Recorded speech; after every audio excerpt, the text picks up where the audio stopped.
বেশ কিছুক্ষণ আমি কষে নিয়েছি অফলাইনেই। আলুগুলো এর সঙ্গে ভাজা হয়ে গেছে, গ্রেভিটাও কত সুন্দর এসে গেছে। এবার আমি এর মধ্যে সিদ্ধ হওয়ার জন্য আমি এতে পরিমাণ মতো জল দিয়ে দেবো, গরম জল ব্যবহার করব।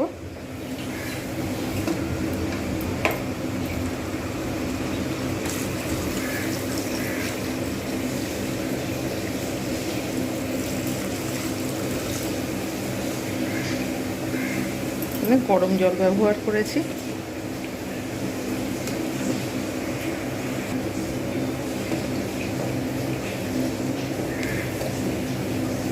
ভালো করে একটু নাড়িয়ে দেবো।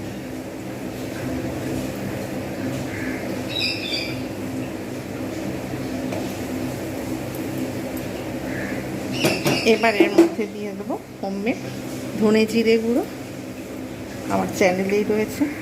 আর এতে দিয়ে দেবো গরম মশলা গুঁড়ো, এটাও হোমমেড আছে।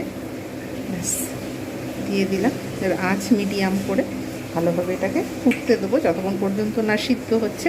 তার আগে আমি কিন্তু এতে লবণ দেব না।